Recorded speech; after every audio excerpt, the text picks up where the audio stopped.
عزیزان گرامی، میں نے کہا کہ خداوند قدوس کے بے شمار بندوں نے آقا صلی اللہ علیہ وسلم کی سیرت پر بے شمار کتابیں لکھی ہیں، بڑے بڑے مفسروں نے تفسیروں میں، اور بڑے بڑے محدثوں نے اور خطیبوں نے اور واعظوں نے اور مقرروں نے بہت کچھ لکھا، لیکن آخر یہ کہنے پر مجبور ہو گئے لا يمكن الثناء كما كان حقه، لا يمكن الثناء كما كان حقه، بعد از خدا بزرگ توئی قصہ مختصر، یا صاحب الجمال ویا سید البشر من وجهك المنیر لقد نور القمر، لا يمكن الثناء كما كان حقه، بعد از خدا بزرگ توئی قصہ مختصر۔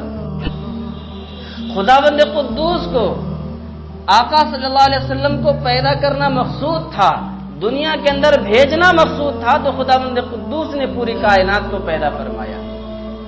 اسی لیے کسی نے کہا ہے کہ کتاب فطرت کے سرے ورق پر جو نام احمد رقم نہ ہوتا تو یہ نقش ہستی ابھر نہ سکتی، وجود لوح و قلم نہ ہوتا، یہ محفل کن فکا نہ ہوتی جو وہ امام امم نہ ہوتا، زمین نہ ہوتی، فلک نہ ہوتا، عرب نہ ہوتا، عجم نہ ہوتا۔ بسم اللہ الرحمن الرحیم۔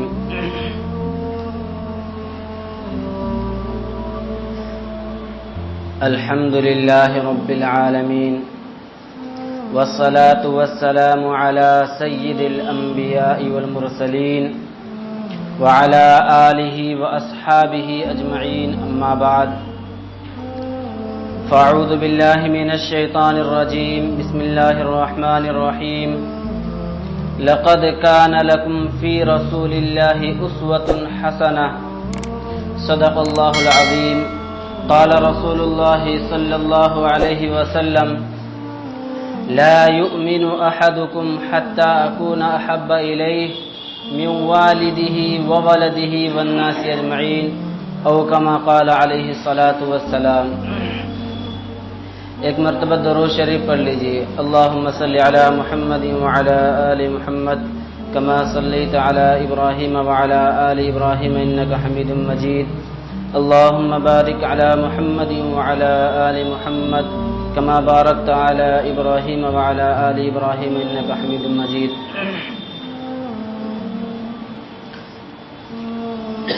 محترم و مکرم اور معزز سامعین کرام، ہم سب کے آقا و مولا شہنشاہ بطحا تاجدار مدینہ سرکار دو جہاں صلی اللہ علیہ وسلم کی سیرت کا سلسلہ چل رہا ہے۔ عزیزان گرامی، آقا صلی اللہ علیہ وسلم کی ذات بے مثال ہے، آقا صلی اللہ علیہ وسلم کی صفات بے مثال ہے، اور آقا صلی اللہ علیہ وسلم کو عطا کیے گئے انعامات اور اللہ تبارک و تعالیٰ کی طرف سے تحفے جو عطا ہوئے وہ بھی بے مثال ہے۔ ان تمام چیزوں کی کوئی نظیر نہیں، پوری دنیا کے اندر آقا صلی اللہ علیہ وسلم کا کوئی اگزامپل، کوئی نظیر اور کوئی مثال نہیں، کیونکہ خداوند قدوس نے آقا صلی اللہ علیہ وسلم کے جیسا دنیا کے اندر پیدا ہی نہیں فرمایا۔ آقا صلی اللہ علیہ وسلم کو عطا کیے گئے تمام تحفے اور آپ کے اوپر خداوند قدوس کی طرف سے تمام انعامات بے مثال ہیں۔ آقا صلی اللہ علیہ وسلم دنیا کے اندر تشریف لائے، ربیع الاول کا مہینہ تھا، پیر کا دن تھا، اور آقا صلی اللہ علیہ وسلم کی ولادت ہوئی اور آپ دنیا میں تشریف لائے۔ قبیلے بنی سعد سے، جو طائف کے پاس ایک قبیلہ ہے، وہاں سے عورتیں مکہ آیا کرتی تھی ہر سال کہ کوئی بچہ ہو جس کی ہم پرورش کریں، اس کے بدلے ہمیں کچھ ملے۔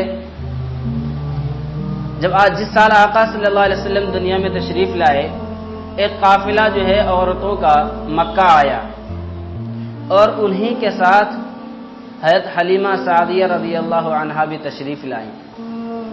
حضرت حلیمہ سعدیہ خود ایک غریب خاندان سے تھی اور غریب تھی، حتیٰ کہ ان کے پاس جو جانور اور جو سواری کا انتظام تھا وہ بھی کمزور اور لاغر تھا۔ ان کی تمام سہیلیاں جو ہیں حضرت حلیمہ کو پیچھے چھوڑ کر کے آپ کی وجہ سے ہمارا وقت زیادہ لگ رہا ہے، ان کو پیچھے چھوڑ کر آگے بڑھ گئی اور سب نے بچوں کو تلاش کیا مکہ کے اندر۔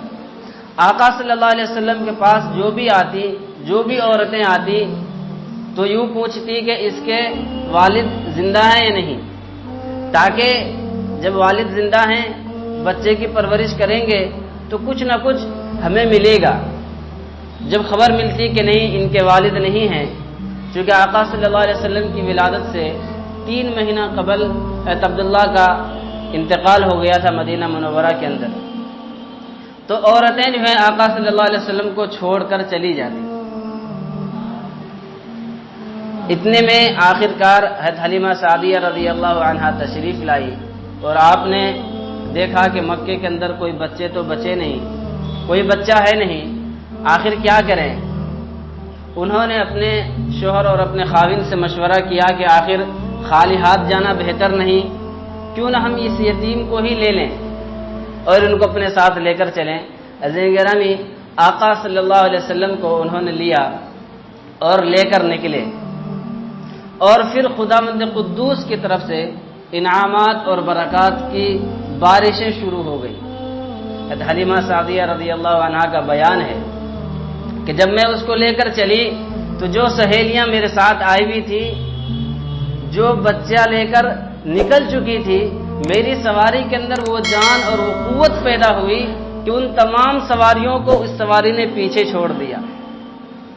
ان کی سہیلیاں کہتی ہیں کہ حیرت زدہ تھی کہ آخر تمہیں کیا ہو گیا، تمہارے ہاتھ کیا چیز لگ گئی؟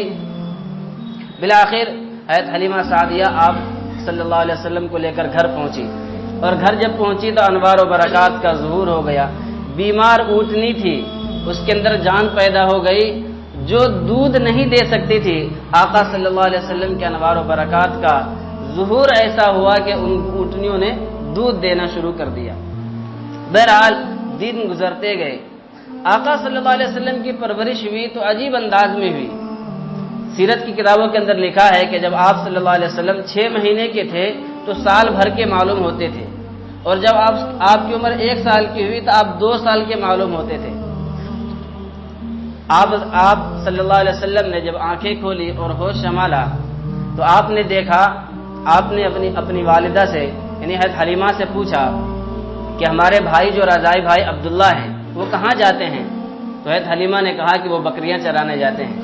انہوں نے کہا، آپ صلی اللہ علیہ وسلم نے کہا کہ ہم بھی جائیں گے، اور بالآخر آپ بھی تشریف لے جانے لگے۔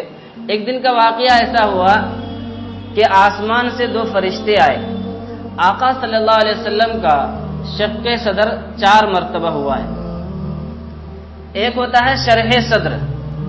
شرح صدر جس طریقے سے حضرت موسیٰ علیہ السلام نے جب اللہ تعالیٰ نے ان سے کہا تھا کہ فرعون کے پاس جائیے، حضرت موسیٰ علیہ السلام نے دعا کی، رب اشرح لی صدری ویسر لی امری، یا اللہ میرے سینے کو کشادہ کر دیجئے، یعنی علم و عرفان کی بارش میرے اندر اتار دیجئے، ویسر لی امری، اور میرے معاملات کو آسان کر دیجئے۔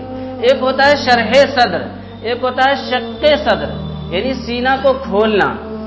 حضرت عبداللہ جو آپ صلی اللہ علیہ وسلم کے رضائی بھائی تھے، تو انہوں نے دیکھا کہ 2 آدمی آئے اور انہوں نے آپ صلی اللہ علیہ وسلم کو لٹایا، آپ کا سینہ مبارک چاک کیا اور آپ کے اندر سے دل کو نکالا اور اس کو صاف کیا۔ جب انہوں نے یہ منظر دیکھا تو ہانپتے کانپتے دوڑتے ہوئے اپنی والدہ کے پاس گئے اور یوں کہا، اماں جان پتہ نہیں ہمارے قریشی بھائی کو 2 آدمیوں نے لٹایا اور آپ کے سینے کو چاک کر دیا۔ تو یہ سن کر حلیمہ جو ہے حیران و پریشان ہو گئی، اور جو ہے آپ صلی اللہ علیہ وسلم کے پاس دوڑی بھی آئی۔ جیسے ہی وہ آئی تو آپ جو ہے صحیح سلامت تھے اور بیٹھے ہوئے تھے، لیکن اثرات جو ہیں چہرے پر ظاہر تھے۔ حلیمہ نے پوچھا کہ کیا ہوا بیٹا؟ آپ صلی اللہ علیہ وسلم نے کہا کہ 2 لوگ آئے تھے اور پتہ نہیں پھر میرے سینے کو چاک کیا اور اس میں سے کچھ نکالا اور پھر جو فٹ کر دیا۔ تو حضرت حلیمہ سعدیہ رضی اللہ عنہا گھبرا گئی اور آپ صلی اللہ علیہ وسلم کو لے کر کاہن کے پاس گئی، جو وہاں پر کاہن تھا جو آئندہ وغیرہ کے حال و حوال بتایا کرتا تھا ان لوگوں کو۔ ان کے پاس گئی اور ان کو جا کر کہا کہ ایسے ایسا واقعہ ہوا ہے. چونکہ حلیمہ سعدیہ رضی اللہ تعالیٰ عنہ آپ صلی اللہ علیہ وسلم کی پرورش کر رہی تھی اور تقریباً 1-2 سال کے اندر عجیب عجیب انداز میں واقعات دیکھنے کو مل رہے تھے، عجیب عجیب برکات کا ظہور ہو رہا تھا. یہ سب چیزیں ان کے سامنے تھیں، لیکن آج اچانک ایک نیا واقعہ پیش آیا کہ آپ کے سینے کو چاک کیا گیا تو وہ حیران و پریشان ہو گئی اور ان کے پاس گئی اور ان سے کہا کہ ایسی سی بات ہے. اس کاہن نے آپ صلی اللہ علیہ وسلم کو دیکھتے ہی پہچان لیا اور یوں کہا، آپ صلی اللہ علیہ وسلم کو گود میں لے کر کھڑا ہو گیا اور یوں کہا کہ اے لوگو، دوڑو اور اس بچے کو قتل کر دو، ورنہ یاد رکھو کہ یہودیت کے اندر جو تمہارے اندر دین ہے یہ منسوخ ہو جائے گی. یہ وہ بچہ ہے جو تمہارے دین کو منسوخ کر دے گا. آقا صلی اللہ علیہ وسلم کی وہ علامات و نشانیاں ظاہر تھی. حلیمہ سعدیہ سمجھ نہ سکی کہ آخر یہ کیا ہو رہا ہے.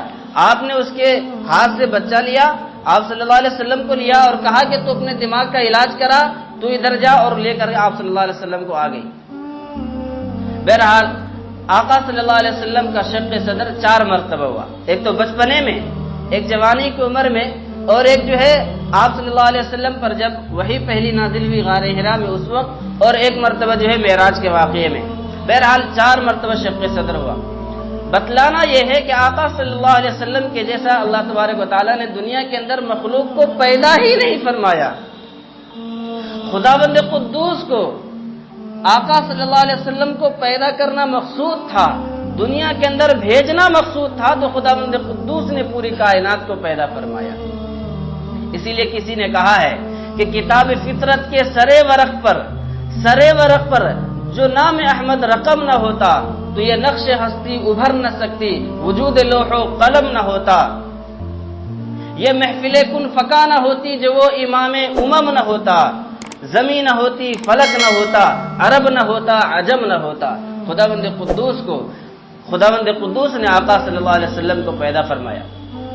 بہرحال آقا صلی اللہ علیہ وسلم جب 2-4 سال کے ہوئے تو چونکہ آپ صلی اللہ علیہ وسلم کی پرورش آپ کے دادا عبد المطلب نے کی، لیکن آپ کا بھی انتقال ہو گیا. حضرت عبد المطلب جو آپ صلی اللہ علیہ وسلم کے دادا ہیں ان کا انتقال ہو گیا.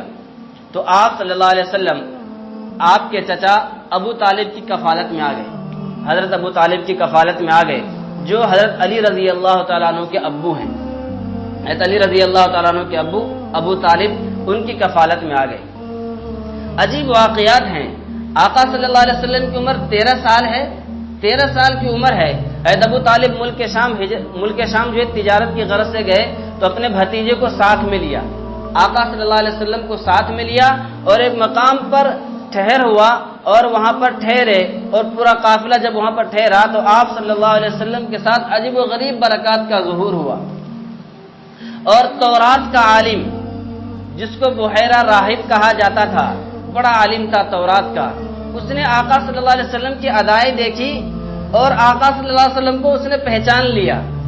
چونکہ پچھلی کتابوں کے اندر آقا صلی اللہ علیہ وسلم کے نشانات اور آپ کی علامتیں ظاہر تھی اور انہیں یہ ہدایت دی گئی تھی کہ ایک نبی آخری میں بھیجوں گا، انہیں تمہیں ماننا ہے اور اس پر ایمان لانا ہے. لیکن ضد اور ہر دھرمی، تو بحیرہ راہب نے آپ صلی اللہ علیہ وسلم کو پہچان لیا. آپ کو پہچان لیا تو آپ نے ابو طالب سے پوچھا کہ آپ کہ یہ کون ہے یا آپ اس کے کون ہیں؟ انہوں نے کہا کہ میں اس کا چچا ہوں اور یہ میری کفالت میں ہے.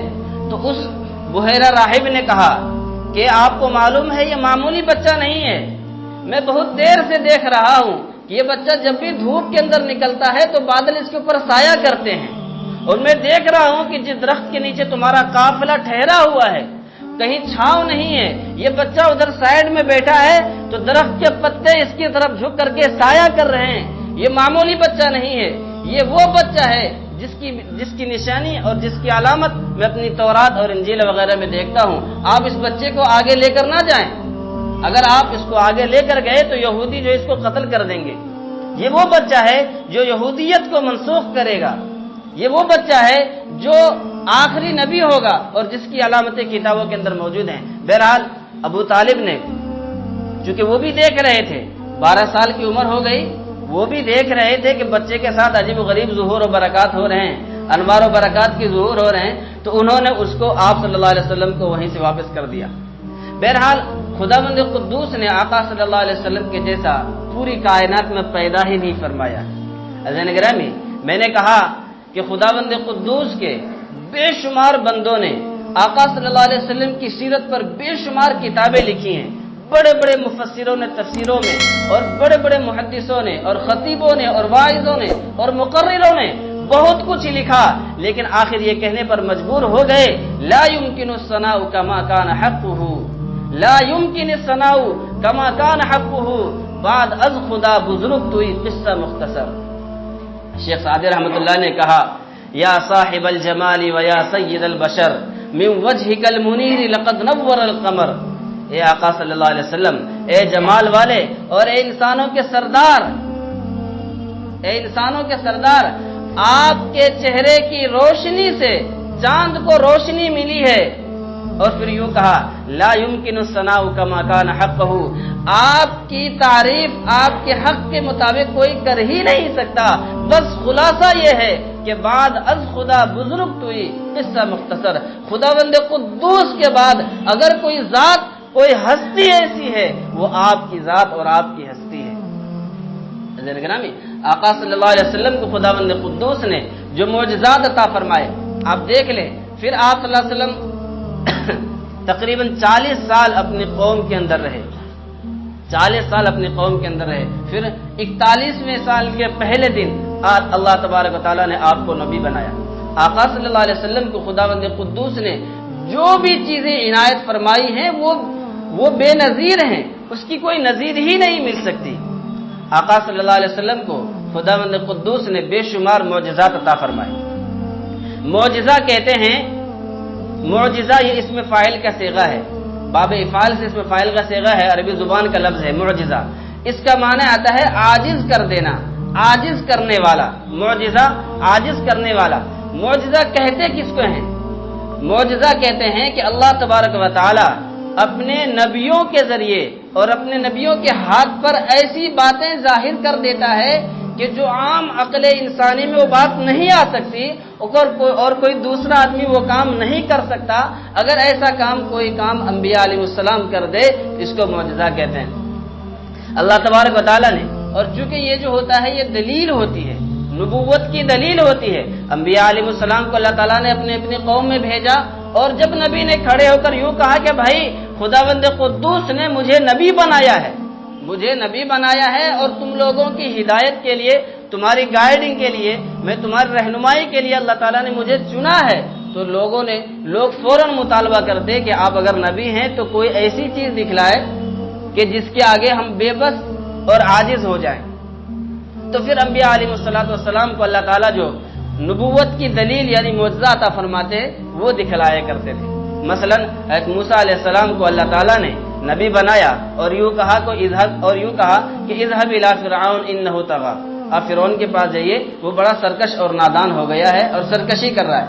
آپ سوچیں، بنی اسرائیل جو انبیاء علیہ السلام کا قوم، انبیاء علیہ السلام کی قوم ہے بنی اسرائیل، اور فرعون جو یہ قبطی نسل سے ہے، اس بیوقوف نے، اس فرعون نے انبیاء علیہ السلام کی نسل کے تمام لڑکوں کو تو قتل کرا دیا۔ کسی کاہن اور کسی نجومی نے کہا تھا کہ تیرے اس ملک اور تیری اس حکومت کو ایک بچہ برباد کر دے گا اور ختم کر دے گا، اور وہ بچہ جو بنی اسرائیل میں سے ہوگا۔ تو اس نے یہ حکم آرڈر کر دیا کہ کوئی بچہ پیدا ہو تو تمام کو قتل ہی کر دیا جائے۔ لیکن خداوند قدوس کی قدرت، اس کے آگے کس کی چل سکی ہے؟ اللہ تبارک و تعالیٰ نے حضرت موسیٰ علیہ السلام کو فرعون کے گھر میں پرورش کر کے دکھلا دیا۔ حضرت موسیٰ علیہ السلام فرعون کے گھر میں پلے بڑھے اور جوانی تک آپ فرعون کے گھر میں رہے۔ بہرحال حضرت موسیٰ علیہ السلام کو اللہ تعالیٰ نے بھیجا تو اللہ تعالیٰ نے فرمایا کہ وَمَا تِلْكَ بِيَمِينِكَ يَا موسیٰ، اے موسیٰ آپ کے ہاتھ میں کیا ہے؟ حضرت موسیٰ علیہ السلام نے کہا یا عصایا، یہ میری لاٹھی ہے، اتوکا علیہا واہش بہا، تفصیلاً واقعہ۔ اللہ تعالیٰ نے فرمایا موسیٰ اس کو زمین پر ڈال دو۔ جیسے حضرت موسیٰ علیہ السلام نے اس کو زمین پر ڈالا، وہ سانپ بن گئی، وہ لاٹھی جو ہے سانپ بن گئی۔ اور پھر اللہ تعالیٰ نے کہا کہ ان کو پکڑیے، اور جیسے پکڑا تو اپنی حالت پر لوٹ گئی لاٹھی۔ بہرحال یہ ایک معجزہ تھا. اور ایک دوسرا معجزہ کہ آپ صلی اللہ علیہ وسلم آپ علیہ السلام کو اللہ تعالیٰ نے فرمایا کہ اپنا داہنا ہاتھ بائیں ہاتھ کے یعنی بائیں پہلو میں ڈالیے.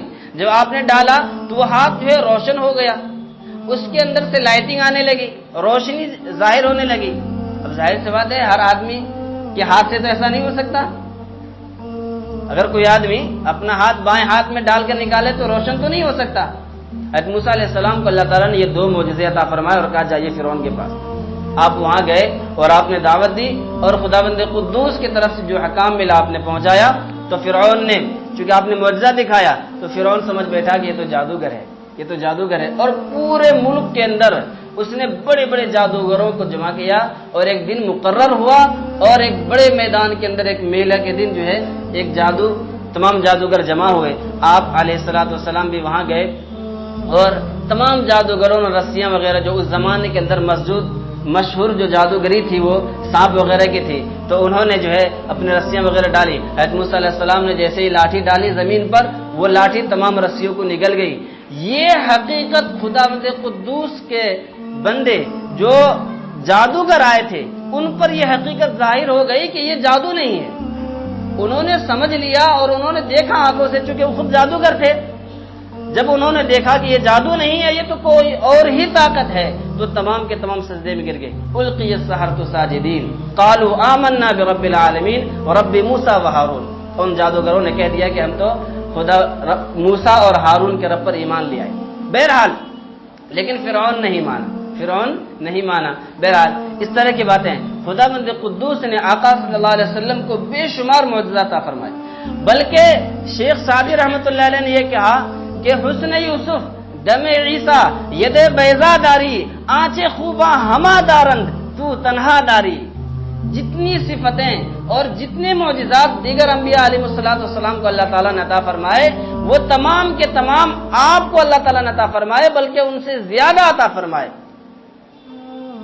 اب دیکھیے مثلا حضرت عیسیٰ علیہ السلام کو اللہ تعالیٰ نے ایک معجزہ عطا فرمایا. آپ کوئی بھی مردہ شخص ہو, آپ اس کے پاس جاتے اور اس کو کہتے قم باذن اللہ, کھڑے ہو جاؤ, تو وہ شخص کھڑا ہو جاتا تھا. حضرت عیسیٰ علیہ السلام کیا کرتے, مٹی کی چڑیا وغیرہ بناتے اور اس کو اللہ تعالیٰ کے حکم سے اڑا دیتے تو اس میں جان آ جاتی اور وہ چڑیا اڑ جاتی. یہ ایک معجزہ تھا. لیکن اللہ تعالیٰ نے آپ صلی اللہ علیہ وسلم کو ایسا معجزہ عطا فرمایا. ایک مرتبہ آپ صلی اللہ علیہ وسلم تشریف فرما ہے, ابو جہل اپنے دوستوں کے ساتھ آیا, ہاتھ میں کچھ کنکریاں تھی اور آ کر کے کہہ رہا اے محمد مجھے بتاؤ کہ اس میں کیا ہے, اگر تم مجھے بتا دو گے تو میں ایمان لے آؤں گا. آقا صلی اللہ علیہ وسلم نے کہا کہ ابو جہل جو تم پوچھ رہے ہو نا یہ تو میری شان کے بہت کم درجے کی چیز تم پوچھ رہے ہو, یہ تو کوئی بچہ بھی بتا دے گا. بات تو یہ ہے کہ اگر یہ تمہارے ہاتھ میں جو کچھ ہے اگر وہ بتا دے کہ میں کون ہوں تو تم ایمان لے آؤ گے. اس نے کہا کہ ہاں تب تو لے آؤں گا. آپ صلی اللہ علیہ وسلم نے اشارہ کیا اور کنکروں نے کلمہ پڑھنا شروع کر دیا, اشہد ان لا الہ الا اللہ واشہد ان محمدا عبدہ ورسولہ. لیکن ابو جہل تھا, اس کی انانیت اور اس کا غرور اور اس کا تکبر, اس نے کہا کہ مجھے معلوم ہو گیا کہ یہ بھی آپ کا جادو ہے, یہ بھی آپ کا جادو ہے. ایک مرتبہ کا واقعہ ہے کہ ابو جہل آقا صلی اللہ علیہ وسلم کی طاق میں بیٹھا ہوا تھا کہ آپ ادھر سے آئیں گے, اور اس نے گڑھا کھود دیا تھا, چھوٹا سا گڑھا کھود دیا تھا اور اوپر سے ایک معمولی سی چیز رکھ کے اس کو ڈھک دیا تھا کہ آپ یہاں آئیں گے, اس میں گریں گے, ایک عجیب سا ماحول پیدا ہوگا, ہم ہنسی اڑائیں گے. آقا صلی اللہ علیہ وسلم تشریف لا رہے ہیں اور آپ جیسے گڑھے کے پاس گئے اور اسے تھوڑا سا پہلے ہی آپ کو اللہ تعالیٰ نے بتلا دیا اور آپ وہاں سے واپس ہو گئے. آپ آگے بڑھے نہیں, وہیں سے واپس ہو گئے. ابو جہل بے خودی میں کہ آپ کو کیسے معلوم ہوا کہ یہاں گڑھا ہے, جیسے ہی آپ کے پیچھے دوڑا وہ خود گر گیا, اس کے اندر اس گڑھے کے اندر خود گر گیا. اور سیرت کی کتابوں کے اندر لکھا ہے کہ ابو جہل کو اس گڑھے سے نکالنے کی ہر ممکن کوشش کی گئی. رسی ڈالی جاتی یا تو رسی ہی چھوٹی پڑ جاتی, یا رسی اگر بڑی ہو جاتی تو اس کو کھینچتے تو رسی ٹوٹ جاتی. ہر ممکن کوشش کی گئی, نکلنے کی کوئی صورت پیدا نہیں ہوئی. ابو جہل نے گڑھے میں کھڑے ہو کر کہا خدا کی قسم مجھے محمد کے سوا کوئی نہیں نکال سکتا. آپ صلی اللہ علیہ وسلم آئے اور آپ نے کہا لا ہاتھ دے, اور ہاتھ دیا اور اس کو باہر نکال دیا. لیکن یہ ایمان نہیں لایا. تکبر، انانیت، گھمنڈ.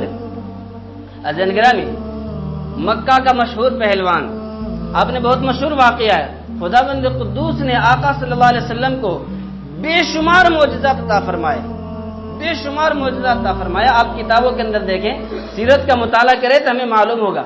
مکہ کے اندر ایک پہلوان تھے رکانہ، بعد میں انہوں نے اسلام قبول کر لیا. رکانہ نام تھا، بڑے زبردست پہلوان تھے اور بڑی طاقت تھی، بڑی طاقت تھی. آج بھی بڑے بڑے پہلوان دنیا کے اندر موجود ہیں. آپ نے دیکھا ہوگا کتنے کتنے پہلوان، کیسے کیسے پہلوان ہیں. بڑی طاقت تھی اور وہ پہلوان پورے عرب کے اندر مشہور تھے. اور ان کی طاقت کا یہ عالم اور ان کے وزن کا یہ اندازہ کتابوں کے اندر لکھا گیا ہے کہ وہ اونٹ کے چمڑے پر بیٹھ جاتے اور یوں کہتے ہیں کہ مجھے اس چمڑے کو کھینچو. 10-15 آدمی مل کر اس کو کھینچتے تو وہ چمڑا تو وہاں سے ٹوٹ جاتا، لیکن حضرت رکانہ وہاں سے ہلتے نہیں تھے. اتنی بڑی طاقت تھی. ایک مرتبہ جو ہے آقا صلی اللہ علیہ وسلم ان کے پاس تشریف لے گئے اور کہا کہ ایمان قبول کر لو. انہوں نے کہا کہ میں تو جاہل آدمی ہوں، میں کچھ نہیں جانتا، بس میں اتنا کہتا ہوں کہ آپ میرے ساتھ کشتی کر لیں، آپ جیتیں گے تو آپ کا ایمان قبول کر لوں گا. بڑی زبردست طاقت. حضرت ابوبکر صدیق رضی اللہ تعالیٰ عنہ ساتھ میں ہیں. حضرت ابوبکر صدیق رضی اللہ تعالیٰ عنہ رو رہے ہیں. آپ صلی اللہ علیہ وسلم فرمایا ٹھیک ہے، مقابلہ ہو جائے. اور جو ہے ایک طے ہو گیا اور ایک جگہ طے ہو گئی. حضرت ابوبکر صدیق رضی اللہ تعالیٰ عنہ رو رہے ہیں اور یوں کہہ رہے ہیں کہ خداوند قدوس آپ کی مدد کرے. آپ نے تو کبھی اس طرح کی کوئی بات بھی نہیں کی، لیکن خداوند قدوس نے آقا صلی اللہ علیہ وسلم کو بڑی طاقت عطا فرمائی تھی. کتابوں کے اندر لکھا ہے، سیرت کی کتابوں کے اندر لکھا ہے کہ آپ صلی اللہ علیہ وسلم کو اللہ تعالیٰ نے جنتی 40 مرد کے برابر طاقت عطا فرمائی تھی. جنت میں 40 مرد ان کے برابر آقا صلی اللہ علیہ وسلم کو اللہ تعالیٰ نے طاقت عطا فرمائی تھی. اور جنتی ایک مرد کی طاقت یہ ہے کہ دنیا کے 100 پہلوان ایک طرف، جنتی ایک مرد ایک طرف. اس حساب سے خداوند قدوس نے آقا صلی اللہ علیہ وسلم کو 40,000 مردوں کے برابر طاقت عطا فرمائی تھی.